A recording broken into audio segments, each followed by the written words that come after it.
द्वापर युग में सभी देवताओं में ये चर्चा थी कि श्री राधे ही भगवान श्री कृष्ण की सबसे बड़ी भक्त हैं, पर इस बात से एक व्यक्ति सहमत नहीं थे और वह थे नारद मुनि। वह अपने आप को ही भगवान कृष्ण का सबसे बड़ा भक्त मानते थे, पर देवताओं में राधा रानी के विषय में चर्चा सुनकर उन्हें जलन महसूस होने लगी। नारद मुनि के स्वभाव से भगवान श्री कृष्ण अच्छी तरह से अवगत थे। एक दिन नारद मुनि कृष्ण भगवान से मिलने द्वारकापुरी गए। उन्हें आता देख भगवान श्री कृष्ण अपना सिर पकड़कर बैठ गए। मुनिवर ने उन्हें आते देखते ही पूछा, क्या हुआ प्रभु, आप यूँ सिर पकड़कर क्यों बैठे हैं? उस पर द्वारकाधीश ने उत्तर दिया, मुनिवर, आज हमें सिर में बहुत पीड़ा हो रही है। नारद बोले, तो प्रभु, इस पीड़ा को मिटाने का कोई उपाय है? कृष्ण ने कहा, हाँ, उपाय तो है।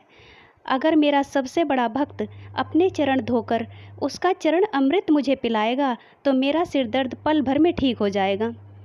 कृष्ण के मुख से यह उपाय सुनकर पल भर के लिए मुनिवर सोच में पड़ गए कि हूँ तो मैं ही सबसे बड़ा कृष्ण भक्त, लेकिन अगर अब मैं अपने पैर धोकर उसका चरण अमृत प्रभु को पिलाऊंगा तो मुझे नरक में जाने के जितने महापाप लगेगा।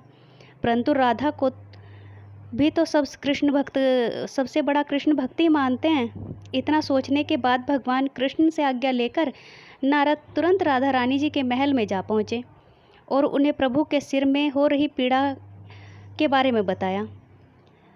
यह वृतांत सुनकर राधा रानी ने एक क्षण का भी विलंब न करते हुए अपनी चरण धोकर उसका अमृत एक कटोरी में नारद मुनि के हाथ में लाकर दे दिया और कहा, मुनिवर, मैं नहीं जानती कि भगवान कृष्ण की कितनी बड़ी भक्त हूँ, पर मैं अपने ईश्वर आराध्य को पीड़ा में नहीं देख सकती।